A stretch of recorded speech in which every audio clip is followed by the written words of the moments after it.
NMMSS अर्थात national merit come means scholarship scheme की परीक्षा की तैयारी कर रहे प्रिय विद्यार्थियों, सुप्रभात। विद्यार्थियों, 15 जुलाई तक आप इस परीक्षा के लिए आवेदन कर सकते हैं। ऑनलाइन कियोस्क के माध्यम से आपको आवेदन सबमिट करना है। इस परीक्षा में पास होने वाले विद्यार्थियों को 12,000 रुपये प्रतिवर्ष कक्षा 9 से 12वीं तक छात्रवृत्ति के रूप में सहायता मिलती है। विद्यार्थियों, यदि आप वर्ष 2020-21 में किसी शासकीय विद्यालय में पढ़े हैं, किसी अनुदान प्राप्त विद्यालय में पढ़े हैं या स्थानीय निकाय द्वारा संचालित विद्यालय में पढ़े हैं और आपके अभिभावक की वार्षिक आय 1,50,000 रुपये तक है, तो आप इस छात्रवृत्ति परीक्षा के लिए आवेदन पत्र प्रस्तुत कर सकते हैं। विद्यार्थियों, बहुत सरल परीक्षा होती है और जो विद्यार्थी तैयारी के साथ इस परीक्षा में बैठते हैं वे सफल भी होते हैं। कल के वीडियो में हमने बात की थी इस परीक्षा के मानसिक योग्यता के प्रश्न पत्र के प्रश्नों की, और आज के वीडियो में हम बात कर रहे हैं शैक्षिक योग्यता के प्रश्न पत्र के प्रश्नों की। विद्यार्थियों, 90 प्रश्न शैक्षिक योग्यता के परीक्षा में पूछे जाते हैं। 90 मिनट का समय होता है और 90 पूर्णांक भी होते हैं। तो आइए जान लेते हैं शैक्षिक योग्यता में किन किन विषयों को शामिल किया जाता है। तो विद्यार्थियों, शैक्षिक योग्यता में विज्ञान, सामाजिक विज्ञान और गणित के प्रश्नों को शामिल किया जाता है। आइए जानते हैं पिछले वर्षों में क्या क्या प्रश्न पूछे गए हैं। ये विद्यार्थियों क्वेश्चन बुकलेट है जिसको मैंने अपने पिछले वीडियो में भी आपको बताया था।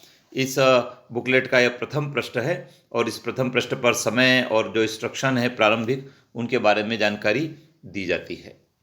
विद्यार्थियों, ये विज्ञान विषय का भाग है और इस विज्ञान विषय के भाग में हम देख रहे हैं कि जो प्रश्न पूछे गए हैं वे कक्षा 8वीं के स्तर के ही है।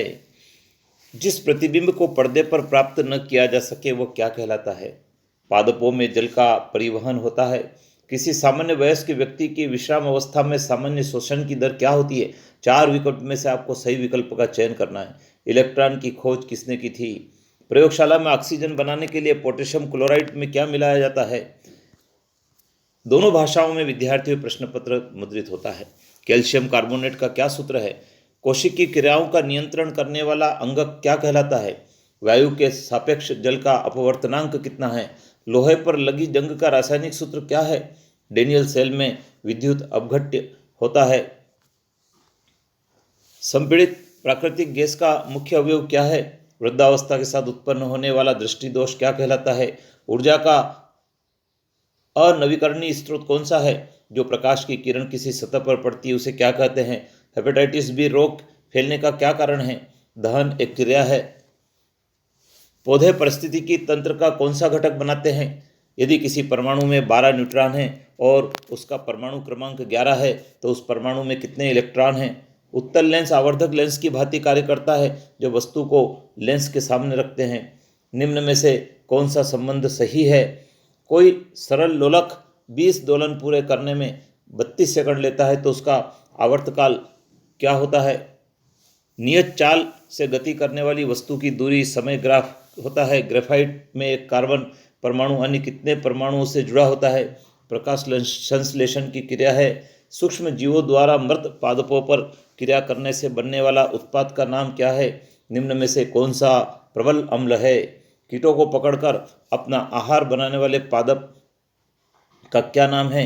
पित्तरस संग्रहणीय होता है।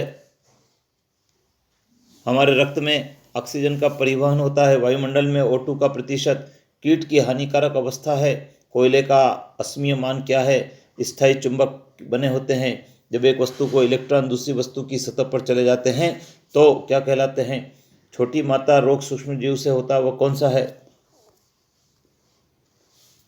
डच ईस्ट इंडिया कंपनी की स्थापना कब हुई थी?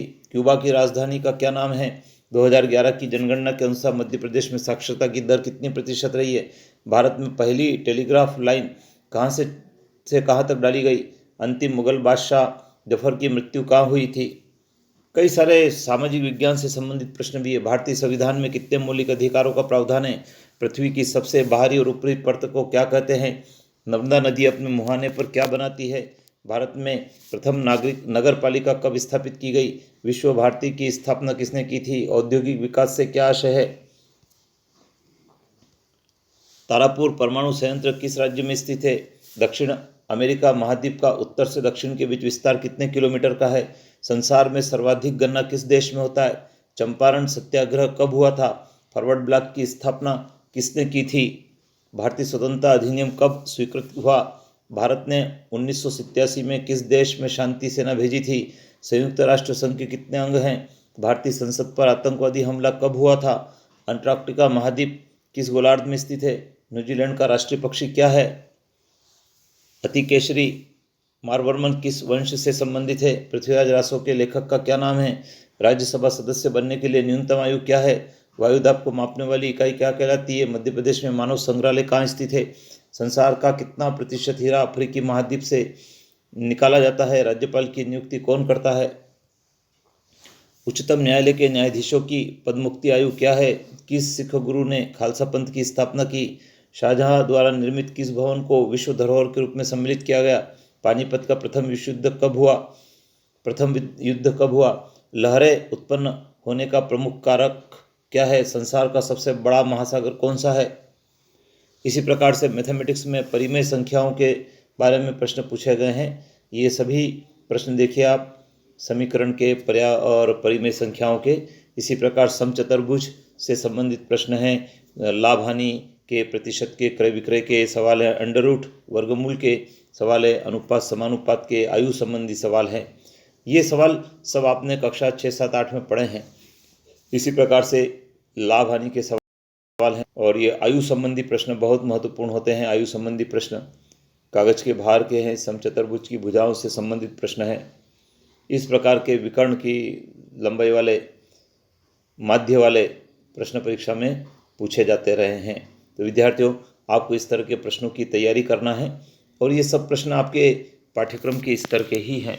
आप इनकी तैयारी रखें और बेहतर तैयारी करके परीक्षा में यदि आप सम्मिलित होंगे तो निश्चित रूप से आपका इस परीक्षा में चयन भी होगा और आप 12,000 रुपये प्रति वर्ष 9 से 12 तक की कक्षा में पाने के लिए हकदार होंगे। तो विद्यार्थियों, आप चूके नहीं, 15 जुलाई का ध्यान रखें और मैंने जो योग्यता आप में बताई वो योग्यता यदि आपके पास है तो आप इस परीक्षा का फॉर्म भर सकते हैं और परीक्षा में शामिल हो सकते हैं। विद्यार्थियों, चाहे चयन हो न हो, लेकिन आपके नॉलेज को बढ़ाने वाली परीक्षा है।